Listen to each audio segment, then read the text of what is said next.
Commander Elias Vance had not slept in 3 days. His cargo ship, the Persistent Gamble, was drifting through the most dangerous region of space known to any species. The Kathrani Exclusion Zone, a place where humans were not allowed. A place where humans who entered simply disappeared. His hyperdrive had failed 6 days ago. A simple malfunction that should have been an easy fix at any station. But there were no stations here. There was nothing here except empty void and the constant threat of death. The Kathrani were not like other aliens. They did not trade with humans. They did not speak with humans. They barely acknowledged that humans existed at all. Their empire stretched across 200 star systems, and they had crushed every civilization that ever challenged them. They stood 8 feet tall, with bodies covered in black armor that grew from their own skin. They had 8 limbs and 6 eyes, and absolutely no mercy for anyone they considered beneath them. Humanity had survived contact with the Kathrani by being small and quiet and completely unimportant. The great alien empire simply did not care about the young species on the edge of explored space. And that was exactly how humanity wanted it. Elias checked his sensors again. His food would last another week. His water recyclers were holding.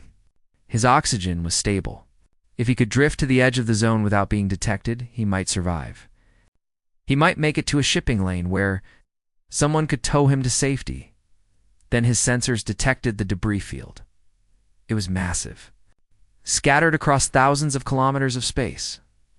Elias recognized the design of the destroyed ships immediately. Kathrani vessels. Military escorts. Someone had attacked a Kathrani convoy and torn it to pieces. His first thought was to run. Whatever had done this was far more dangerous than anything he could handle. His second thought was the same. His third thought was interrupted by a small blinking. Light on his console. A life sign. Faint. Weak. Coming. From a shattered escape pod tumbling through the wreckage, Elias stared at that blinking light for a long time. Every survival instinct he had screamed at him to ignore it. If he tried to rescue a Kathrani survivor, the Empire would probably kill him anyway for being in their space. If he left the survivor to die, at least he might escape. But the life sign was so small, so weak. Smaller than it should be for an adult Kathrani. Damn it, Elias whispered to himself. He suited up. He checked his oxygen. He opened the airlock and pushed himself into the void. The debris field was a graveyard. Twisted metal and shattered hulls drifted in silence all around him. He saw bodies, too. Kathrani warriors frozen in death, their black armor cracked and broken. Whatever had attacked this convoy had been thorough. It had been brutal. The escape pod was barely holding together. Its power had nearly failed. Its hull was cracked in a dozen places. Elias had to cut his way through the outer shell to reach the interior. Inside, wrapped in thermal webbing that had almost stopped working, he found her. She was Kathrani, but she was tiny.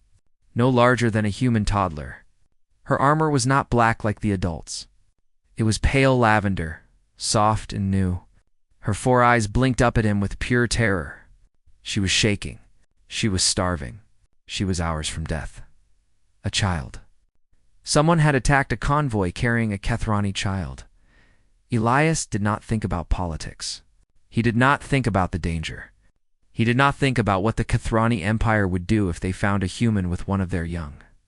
He simply reached down and carefully lifted the small creature into his arms. She flinched. She made a high, frightened sound. But she was too weak to fight him. "It's okay," Elias said softly, even though she could not understand his words. "I've got you. You're safe now." He carried her back to his ship. The next few hours were desperate. Elias had no idea how to care for a Kathrani youngling. He did not know what she ate. He did not know what temperature she needed. He did not know if his atmosphere would poison her or if his water would kill her. He searched through his ship's database and found almost nothing useful. The Kathrani kept their biology secret. They shared nothing with lesser species, so Elias experimented carefully. He offered her water. She drank it desperately. He tried different foods from his supplies.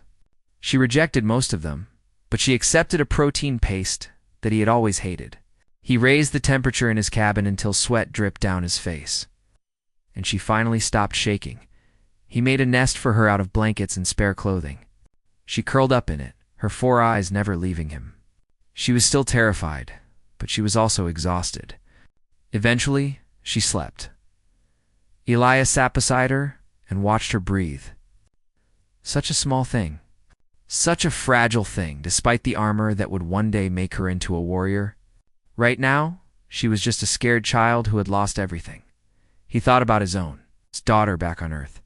She was 7 years old. He had not seen her in 8 months. He missed her so much it felt like a physical wound in his chest. This little alien was not his child. She was not even his species. Her people would probably kill him if they ever found out about this. But none of that mattered right now. Right now, she was just a kid who needed help. "I don't know how I'm going to get you home," Elias said quietly. "I don't even know how I'm going to keep you alive. But I'm going to try. I promise you that." The youngling made a soft sound in her sleep, a chirping noise, almost like a bird. Elias found himself smiling despite everything. "Pip," he said. "I'm going to call you Pip because of that sound you make." He did not know that he was holding the heir to the Kethrani throne. He did not know that the entire galaxy would soon be searching for her. He did not know that a simple decision to help a dying child would change the relationship between humans and the most powerful empire in known space. All he knew was that she was small and scared and alone. And he was not going to let her die. Elias started working on his hyperdrive again. He had a child to protect now. Failure was no longer an option.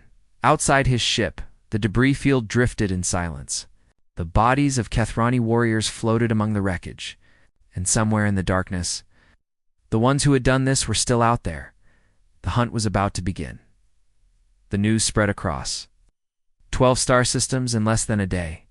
A Kethrani royal convoy had been destroyed. The heir to the throne was missing, and the greatest empire in the galaxy was mobilizing for war.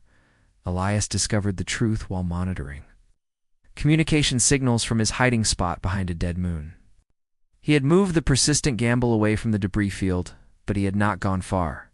His hyperdrive was still broken. He was still trapped in enemy space, and now he understood exactly how much trouble he was in. Pip was not just any Kethrani child. She was Princess Kethroven, the only daughter of the immortal queen who had ruled the hegemony for 10,000 years. The most valuable child in the entire galaxy was currently sleeping in a nest of old blankets on his cargo ship.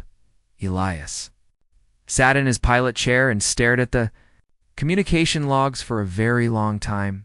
The Kethrani had deployed their entire war fleet. 2,000 ships were searching every system in the region. The queen herself had issued a decree that echoed across all channels. Her daughter would be returned. Those responsible for the attack would be found. And if the princess was harmed, entire worlds would burn. But the Kethrani were not the only ones searching. Elias intercepted messages from 3 other factions. The Syndicate, a criminal organization that controlled the black markets of a dozen species, wanted the princess as a hostage. With her in their hands, they could demand anything from the Kethrani Empire. Wealth beyond imagination, territory, power, the collective. A group of species who had suffered under Kethrani rule for centuries wanted the princess dead.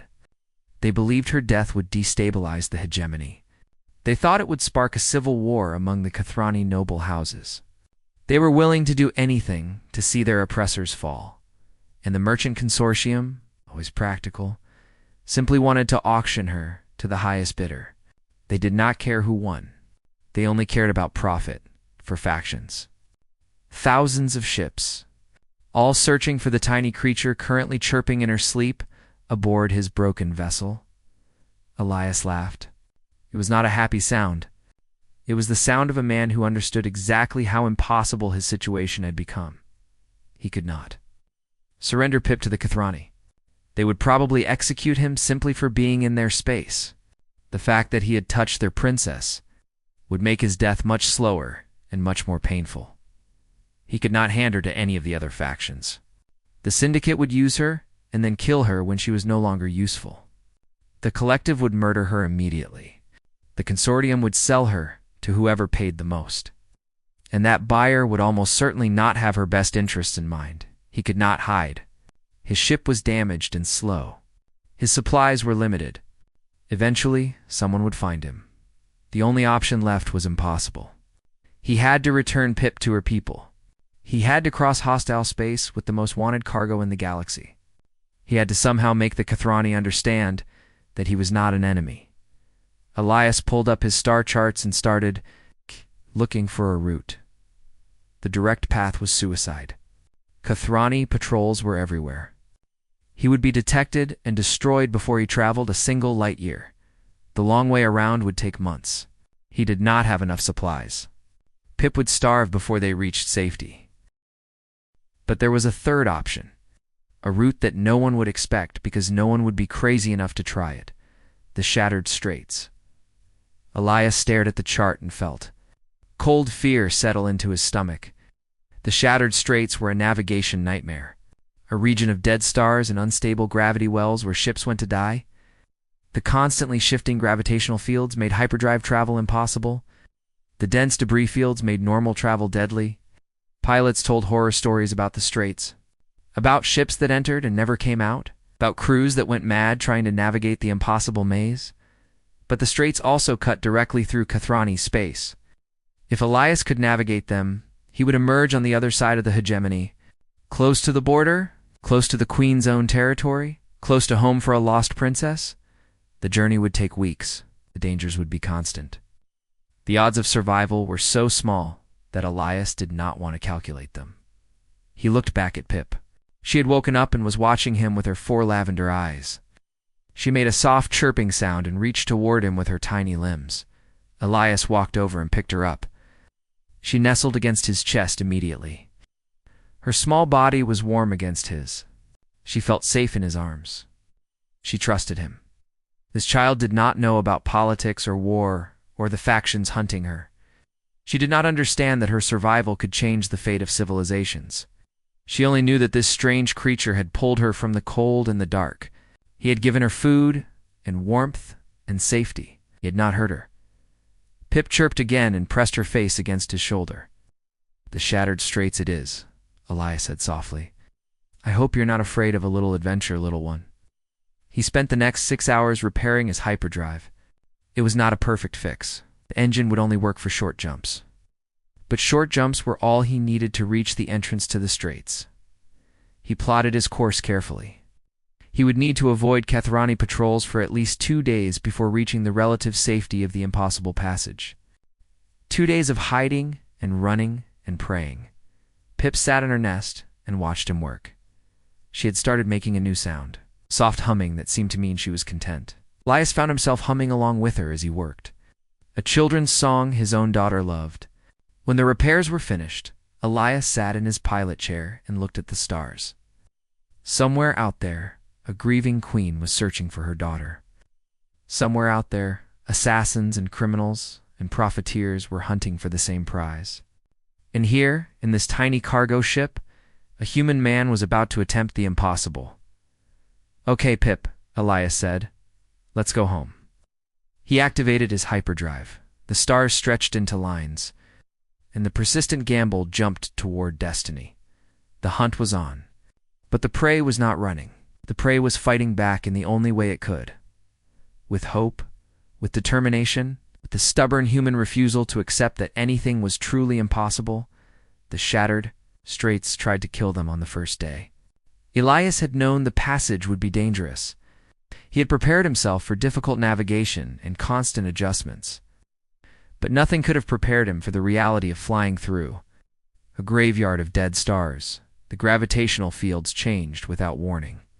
One moment his ship would be stable, the next moment it would be spinning wildly as invisible forces tore at the hull. Debris appeared from nowhere. Asteroid fragments.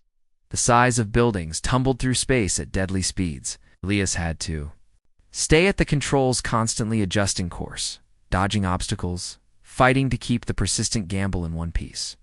Pip watched him from her nest. She did not understand what was happening, but she understood that he was stressed. She stayed quiet during the worst moments. She did not demand attention or food. She simply watched and waited. 3 days into the Straits, the first real disaster struck. A rogue asteroid appeared on sensors too late for Elias to avoid completely. He managed to turn the ship, but the rock still clipped the hull. The impact threw him from his chair. Alarms screamed throughout the vessel.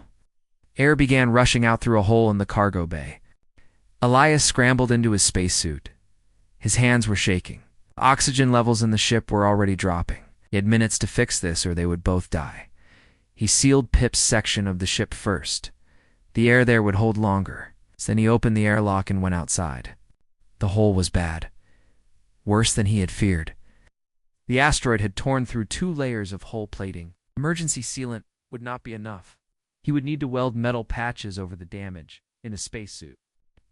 With gravity wells trying to pull him away from the ship, Elias worked for 11 hours. His suit's oxygen ran low twice. He had to return inside to refill his tanks. His hands cramped from holding tools. His back screamed from awkward positions. The cold of space seeped through his suit despite all its insulation, but he kept working. Because giving up meant dying. Because giving up meant Pip would die alone in the dark. When he finally finished the repairs and crawled back inside, he found something amazing. Pip had somehow climbed out of her sealed section. She had dragged emergency sealant canisters across the cargo bay with her tiny limbs. 3 of them were positioned near the breach, ready for use. She had watched him work for days. She had learned what the canisters were for, and she had tried to help. Elias sat on the floor of his cargo bay and cried. This tiny alien child, barely more than a baby, had tried to save his life. She could not understand his words. She could not use human tools, but she had understood that he needed help, and she had done everything in her power to provide it. He picked her up and held her close. She chirped softly and pressed against him. "Thank you," he whispered. "Thank you, Pip." The second disaster came 2 weeks later. Syndicate hunters had followed them into the Straits. Elias detected their ships on the edge of his sensors. 3 fast attack vessels, closing in slowly. They were being careful. They knew the Straits were dangerous. They were still coming. Elias could not outrun them. His ship was too slow. He could not fight them.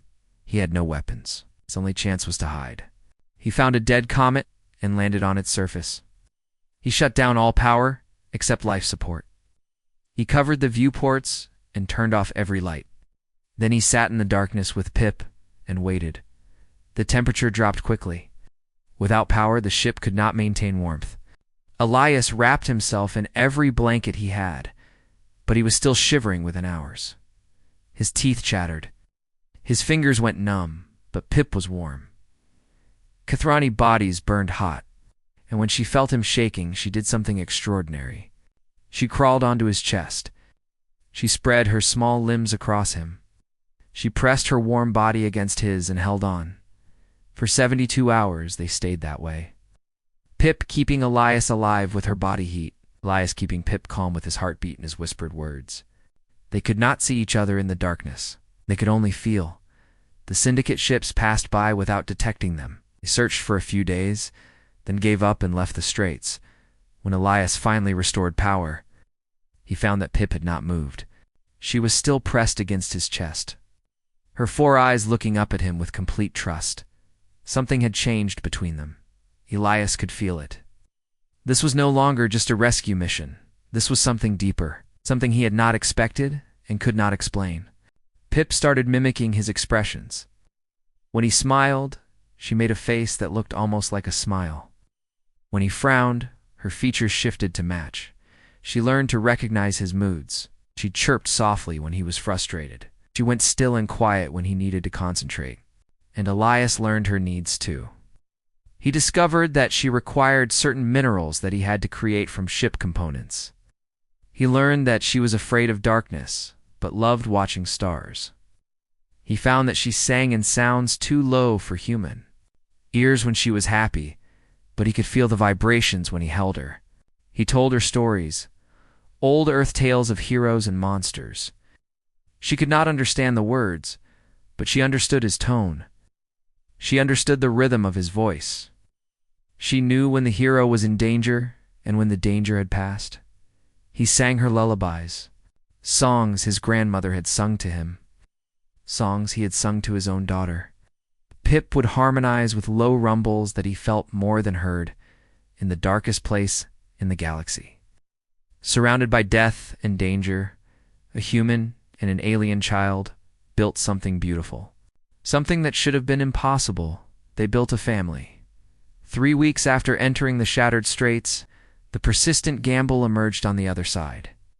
Elias was 15 pounds lighter. His body was covered in new scars. His ship was barely holding together. But Pip was healthy. Pip was safe. Pip was reaching for him with happy chirps and bright eyes. "Almost home, little one," Elias said, picking her up. "Just a little further now." He did not know what waited for them at the Kathrani border. He did not know if the Queen would listen or simply destroy them. But he knew one thing with absolute certainty. He would get this child home, no matter what it cost him. Because that was what family did. The Kathrani border fleet found them within minutes of leaving the shattered straits. Elias had expected this. He had planned for it. But nothing could have prepared him for the sight of 47 warships surrounding his tiny cargo vessel. Each ship was massive. Each ship carried enough weapons to destroy a planet. Together, they represented more firepower than humanity's entire military force. Alarms screamed across every system on the persistent Gamble. Targeting locks painted his hull from dozens of angles. A single command from any of those ships would turn him into dust. Elias took a deep breath and opened a communication channel. "This is Commander Elias Vance of the human cargo vessel Persistent Gamble," he said, keeping his voice steady. "I have Princess Kathrovin aboard. She is unharmed. I am surrendering her willingly. I request permission to dock and return her to her people." Silence. The targeting locks did not waver. The warships did not move. Pip sensed his fear. She crawled up his arm and pressed against his neck, chirping softly, trying to comfort him. Then the response came. Not words. Action boarding pods launched from the nearest warship. 8 of them streaking toward the persistent Gamble like missiles. They hit his hull with thunderous impacts. Elias heard cutting tools screaming through metal. The Kathrani were not waiting for permission. They were taking what they wanted. He picked up Pip and walked to the cargo bay. He stood in the center of the room and waited. The first Kathrani warrior burst through the wall. 8 feet of black armor and deadly limbs. Eyes that burned with cold fury. Weapons that could tear a human apart in seconds. More warriors followed. 10, 20, 30. They surrounded Elias in a ring of death, but they did not attack. They had seen Pip. They had seen the way she clung to the human. They had heard the happy chirping sounds she made when he held her. Kathrani children did not bond with outsiders. Kathrani children did not show affection to other species. Kathrani children did not cling to aliens like they were family. Yet here was their princess, nestled against a human's chest, completely at peace. "I mean her no harm," Elias said calmly. "I found her in the wreckage of your convoy. I kept her alive. I brought her home. That is all." The warriors did not respond. They simply stared. Then they took Pip from his arms. She screamed. Not a sound of physical pain, a sound of pure emotional anguish. She reached back toward Elias with her tiny limbs. She called out in her language, words he could not understand, but feelings he could feel. She did not want to leave him. She was terrified of being separated. Something cracked in the hearts of every Kathroni present. Their princess was crying for a human. Their future ruler was reaching for an alien as if he were the most important being in her universe. They put chains on Elias. They dragged him to a boarding pod. They transported him to the flagship, while Pip's cries echoed in his ears. The flagship was enormous. A city floating in space. Elias was marched through corridors that seemed designed to intimidate. Everything was black crystal and harsh lighting. Everything was sharp edges and cold surfaces. This was a vessel built for war, not comfort. The throne room was the heart of the ship, a vast chamber of towering columns and polished floors. At its center, on a throne of dark metal, sat the queen. Elias had seen images of Kathrani before, He had thought he understood their size and presence. He was wrong. The queen was something else entirely. She was massive, even by Kathrani standards. Her armor was ancient and scarred from countless battles.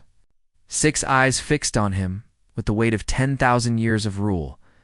This was a being who had watched civilizations rise and fall, a being who had crushed empires and bent galaxies to her will, a being who held the lives of trillions in her hands, and she was staring at one small human with absolute focus. Pip was there too, held by attendants near the throne, still crying, still reaching toward Elias, still calling out for him. "Silence her," the queen commanded. The attendants tried. They offered comfort in toys and soothing sounds. Nothing worked. Pip would not stop crying. She would not stop reaching for the human. The queen watched this for a long moment. Then she turned her attention to Elias. "You will explain," she said. Her voice was deep and powerful. It shook the floor. It resonated in Elias's chest. "You will tell me everything. How you found my daughter. What you did with her. Why she weeps for you," Elias told her. He told her about finding the debris field, about detecting the life sign, about cutting through the escape pod to find a dying child. He told her about the journey through the shattered straits, about the hull breach and Pip dragging sealant canisters to help, about hiding from syndicate hunters while she kept him warm with her body. He told her about the stories he had shared, the songs he had sung, the bond that had formed between them. He left nothing out. He did not try to make himself sound heroic. He simply told the truth. When he finished, the throne room was silent. The queen rose from her throne. She descended the steps slowly. Each footstep shook the deck. She stopped directly in front of Elias, towering over him like a mountain over a pebble. "You crossed forbidden space," she said. "You entered the shattered straits. You evaded hunters and survived dangers that destroy entire fleets. You did all of this for a child of a species that would never do the same for yours." "I did it for a scared kid who needed help," Elias replied. He met her 6 eyes without flinching. Her species did not matter. Her value did not matter. She was dying and alone. "I could help, so I helped." The queen stared at him for a very long time. "In 10,000 years of rule," she said slowly, "no lesser species has ever returned something precious to us. We take, we do not give. We conquer, we do not rescue. This is the way of the Kathrani." She paused. "And yet here you stand, a human, the weakest of the young species. You brought my daughter across the galaxy when any sane being would have traded her for their own survival. You kept her alive when you had nothing to gain from her living. You loved her when love was impossible." Her voice cracked on the last word, a sound that should have been impossible from such a being. "You understand what you have done, human? Do you understand what you have shown her?" Elias looked at Pip. She was still reaching for him, still crying, still calling his name in her own language. "I showed her that someone cared," he said simply. "I showed her that the universe is not only darkness and cold. I showed her kindness." Queen closed her eyes, and for the first time in 10,000 years, she did not know what to do. The queen stood motionless for what felt like hours. The entire throne room held its breath. Warriors who had conquered worlds stood frozen. Advisors who had shaped empires dared not move. Even Pip had gone quiet, sensing that something important was happening. Finally, the queen spoke. "Release him." The words fell like thunder. Every Kathrani in the room stared in disbelief. No one moved to obey. "I said release him," the queen repeated. Her voice carried an edge that promised death to anyone who hesitated further. The chains fell from Elias's wrists. He rubbed the raw skin where the metal had dug in. But he did not take his eyes off the queen. She gestured to the attendants holding Pip. "Bring my daughter to me." They carried the small princess forward, but as they passed Elias, Pip lunged. She broke free from the attendant's grip and scrambled across the floor. She climbed Elias's leg, then his body, until she could wrap her limbs around his neck. She pressed her face against his cheek and made soft chirping sounds. Home, safe, family, Elias. Held her automatically. gently. The way he had held her for weeks across impossible distances and deadly dangers, the queen watched her daughter embrace a human like he was the most precious thing in existence. She watched her heir, the future ruler of the greatest empire in the galaxy, find comfort in the arms of a species that Kathrani had always considered beneath notice. "She speaks of you in her dreams," the queen said quietly. Her voice was different now, softer, almost vulnerable. "Since she was brought aboard, she has called out for you in her sleep. She refuses food unless it is prepared the way you made it. She will not rest unless someone hums the sounds you taught her." Clea said nothing. He simply held Pip and let her chirp against his shoulder. "You have marked her heart," the queen continued, "in ways that will never fade. She will rule the hegemony one day.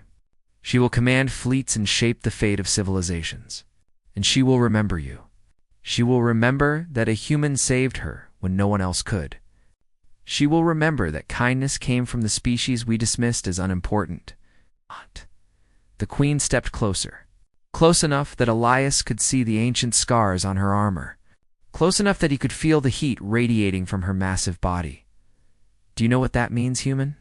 Do you understand what you have done?" Elias looked up at her. This being who could end his life with a single thought? This ruler who had watched stars die and empires crumble? She was asking him a question, and she genuinely wanted to know his answer. "I hope it means she will be kind," Elias said.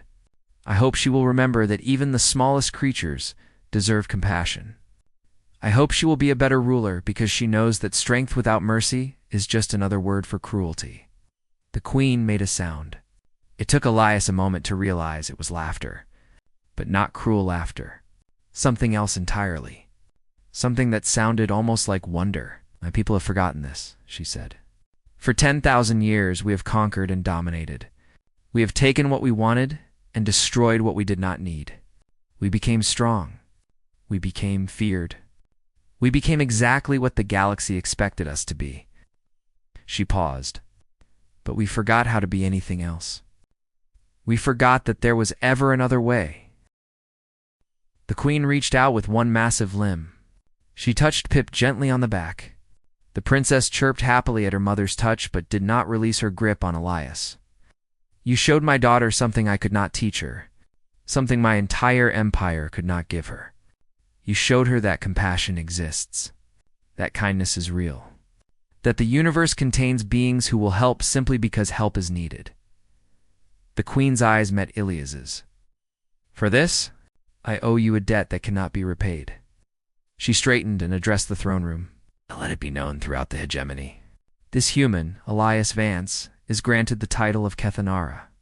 Honored kin, he will be treated as a member of the royal household. His species will be granted protected status within our borders. Any who harm him will answer to me personally." Gasps echoed through the chamber. The title she had given him was unprecedented. No outsider had ever been named Kethanara. No lesser species had ever been granted protected status in a single moment. The relationship between humanity and the Kathrani hegemony had changed forever. But the queen was not finished. Furthermore, she continued, "This human will serve as the first ambassador between our peoples. He has proven that understanding is possible. He will help us remember what we have forgotten." She looked at Elias with something that might have been gratitude, or respect, or perhaps simply recognition of a kindred spirit. "You did not save my daughter for reward or power. You saved her because she needed saving. This is something my people once understood. Before the wars, before the conquests, before we became monsters that even we no longer recognized." The queen's voice cracked again. "You reminded us of who we could be. You showed my daughter that mercy is not weakness. And for that, she stopped speaking. Her massive body trembled. Her 6 eyes glistened with moisture. The alien queen wept. Not from sorrow, not from pain. From the terrible, wonderful realization that her people had lost something precious long ago, and that a single human had shown them it could be found again. Pip felt her mother's tears. She released Elias and climbed toward the queen. Mother and daughter embraced for the first time since the attack on the convoy. The queen held her child with a gentleness that seemed impossible for such a massive being, but she did not forget Elias, even as she held her daughter. She watched the human who had brought her home. "You will always have a place here," she said, "for as long as you live. And when you return to your own people, know that the hegemony stands with humanity." Today and forever, Elias bowed his head. "Thank you, Your Majesty, but I did not do this for rewards. I did it because it was right." "I know," the queen said. "That is why the reward is given." The ceremony that followed was unlike anything in Kathrani history. Elias was given a new ship, a Kathrani vessel modified for human use. He was given a permanent escort. He was given access to Kathrani space that no human had ever received, but the greatest gift was simpler than all of these. Pip was allowed to visit him whenever she wanted. The princess would grow up knowing both her mother's people and the human who had saved her. She would learn strength from the Kathrani and compassion from Elias. She would become something new, something the galaxy had never seen. Years later, she took the throne as Queen Kethrovan, the Merciful. She would transform the hegemony. She would end wars of conquest. She would reach out to lesser species as partners rather than subjects. She would build an empire based on respect rather than fear. And in her private chambers, beside relics of ancient victories and trophies of forgotten wars, she kept a single item from her childhood, a worn human blanket that still smelled faintly of engine grease and lullabies. Her advisors never understood why she kept such a simple thing, but she knew it. Reminded her of the most important lesson she had ever learned. A lesson taught by a cargo hauler with a broken ship and a stubborn heart. That kindness was the greatest strength of all, and that sometimes the smallest beings in the universe could change everything. Elias Vance lived out his days as a bridge between two species. He returned to Earth often. He watched his own daughter grow up. He told her stories of his adventures. He taught her the same lessons he had taught a frightened alien child in the depths of space. Be brave. Be kind. Help those who need helping, even when it is dangerous. Especially when it is dangerous, because that was what made humanity special. Not their technology, or their strength, or their numbers. Their hearts. And somewhere in the stars. A queen who had ruled for 10,000 years smiled when she thought of the human who had reminded her what hearts were for. Some things, it turned out, were truly universal.